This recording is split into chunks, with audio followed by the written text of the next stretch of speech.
Maxwell's fourth law Maxwell's third law का reciprocal यानी कि ऑपोजिट है। जैसे हरकत करते हुए चार्जेस मैग्नेटिक फील्ड बनाते हैं, इसी तरह changing magnetic field electric field बनाता है।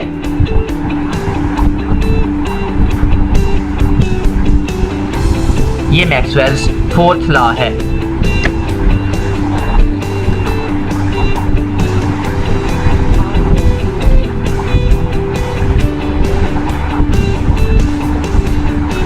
इस केस में इलेक्ट्रिक फील्ड एरोज का sum rate of change of magnetic field के बराबर होता है, लेकिन शर्त ये है कि ये चेंजिंग मैग्नेटिक फील्ड इस लूप में से गुजर रहा हो, इस लूप के बाहर ना हो।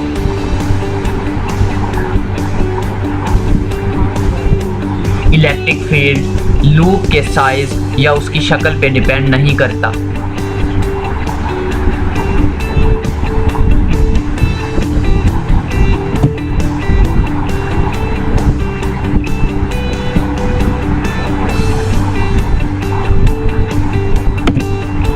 मैग्नेटिक फील्ड चार्जेस को घुमाने से भी प्रोड्यूस किया जा सकता है।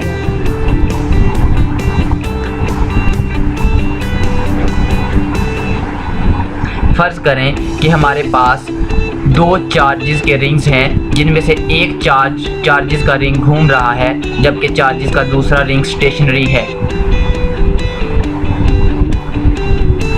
अगर हम घूमते हुए चार्जेस के रिंग को रोकने की कोशिश करें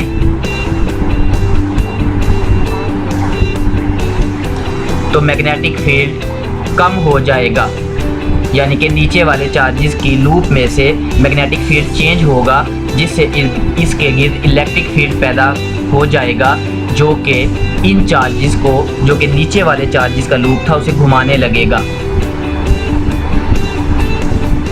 नीचे वाले चार्जेस के लूप के घूमने की वजह से एक और मैग्नेटिक फील्ड पैदा होगा, जो कि कम होते हुए मैग्नेटिक फील्ड को ज़्यादा करने की कोशिश करेगा।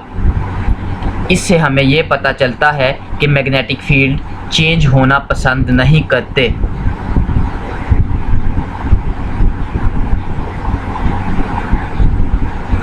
ये सब कुछ बहुत तेज़ी से हो जाता है।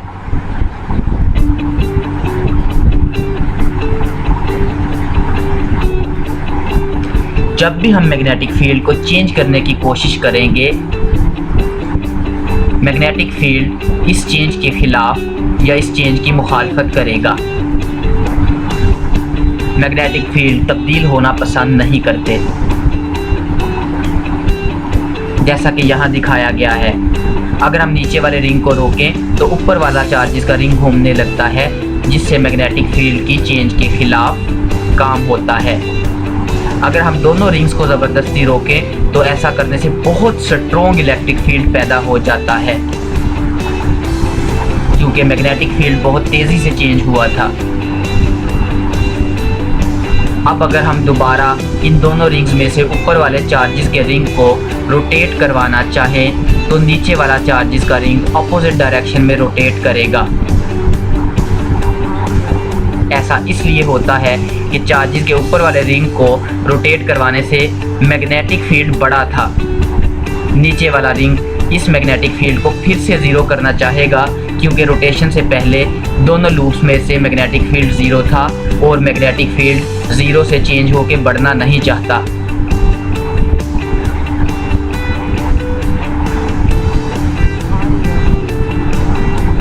मैग्नेटिक फील्ड तब्दील होना पसंद नहीं करते। अगर आप इन दोनों घूमते हुए रिंग्स को रोकना चाहें तो ये इस रोकने के खिलाफ मुज़ाहमत करेंगे।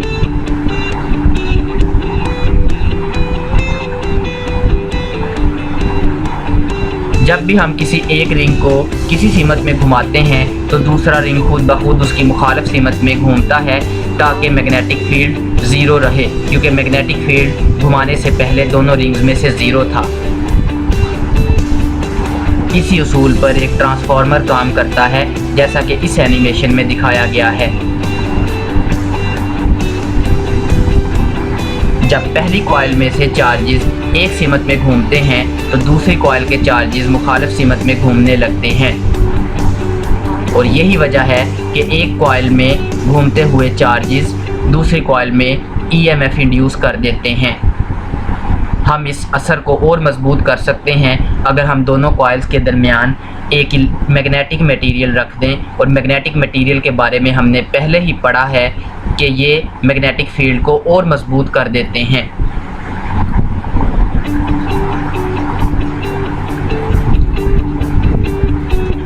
घूमते हुए चार्ज पार्टिकल्स घूमते हुए छोटे छोटे मकनातीसों की तरह काम करते हैं।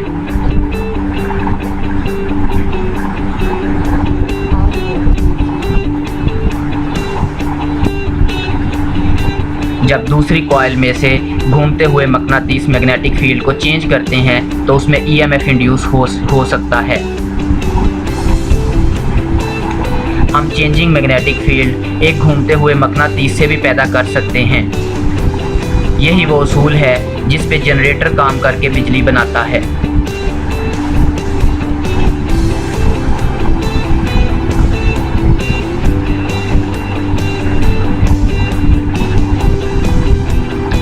रोटेटिंग मैग्नेटिक फील्ड प्रोड्यूस करने के लिए किसी मकनातीस को घुमाया जा सकता है।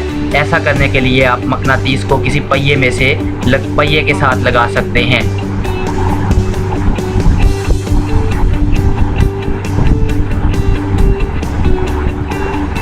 अगर किसी लूप में से मैग्नेटिक फील्ड मैग्नेट के घूमने की वजह से चेंज हो रहा हो तो इस लूप में एक अल्टरनेटिंग ईएमएफ इंड्यूस हो जाता है, जैसा कि इस एरो से दिखाया गया है।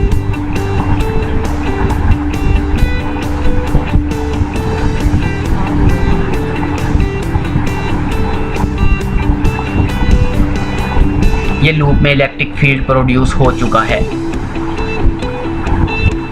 ऐसा करने से लूप के अंदर चार्ज पार्टिकल्स मूव करने लगते हैं।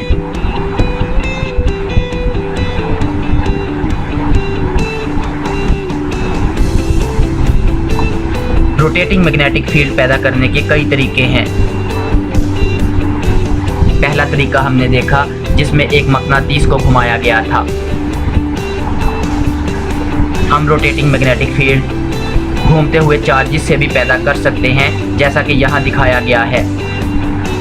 शक्ल में 3 कॉइल्स में घूमते हुए चार्जेस दिखाए गए हैं। तीनों के मैग्नेटिक फील्ड्स एक ही बार तब्दील नहीं हो रहे। अगर हम इन तीनों मैग्नेटिक फील्ड को जमा करें तो इनका जो इफ़ेक्टिव मैग्नेटिक फील्ड है वो घूमता हुआ नज़र आएगा, यानी कि हमने रोटेटिंग मैग्नेटिक फील्ड पैदा कर लिया है।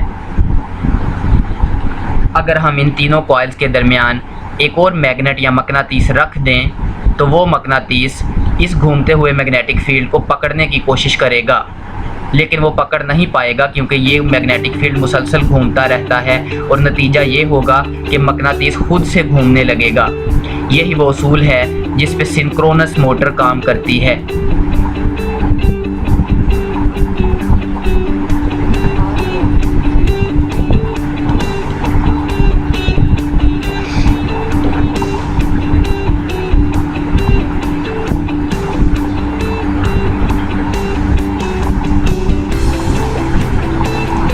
फर्ज करें कि हम मैग्नेट को हटा देते हैं।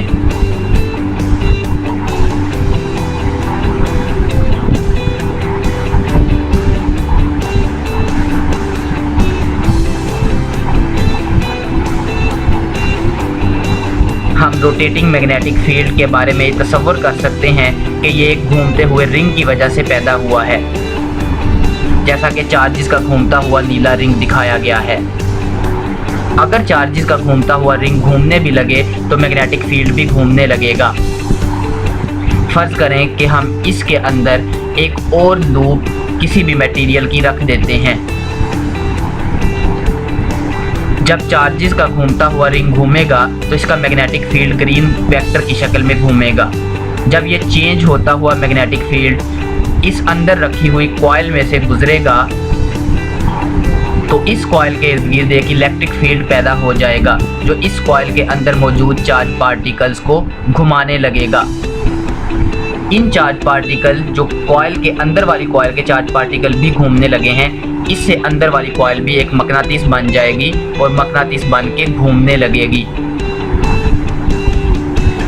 यानी कि ये रिंग भी अब एक मकनातीस बन चुका है। जैसा कि हमने पहले ही देखा कि हर वो चीज़ मकनातीस की तरह काम करती है जिसके चार्ज पार्टिकल्स घूमने लगते हैं।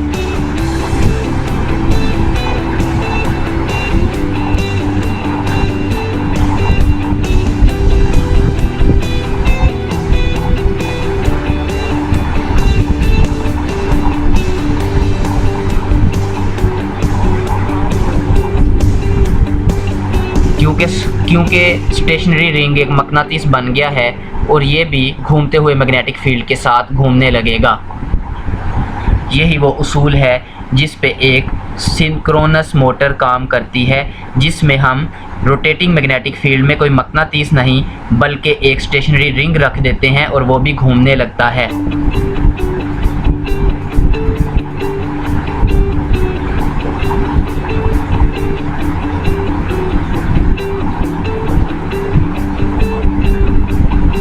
इससे हमें पता चला कि अगर हम रोटेटिंग मैग्नेटिक फील्ड में कोई भी मेटल रिंग रख दें तो वो भी घूमने लगेगा।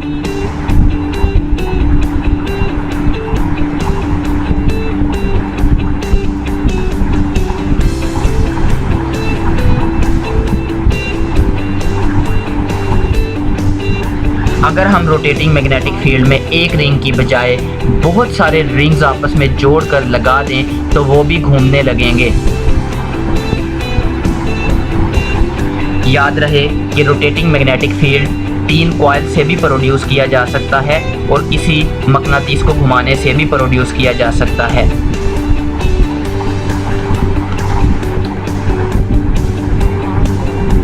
अगर हम इसे एक रिंग की जगह ऐसे बहुत सारे रिंग्स आपस में जोड़कर इन्हें इन घूमते हुए मैग्नेटिक फील्ड या रोटेटिंग मैग्नेटिक फील्ड में रख दें तो ये बहुत सारे रिंग्स भी घूमने लगेंगे। यही इंडक्शन मोटर का वर्किंग प्रिंसिपल है। अगर हम इन कॉइलों के दरमियान मकनातीस रखते तो ये सिंक्रोनस मोटर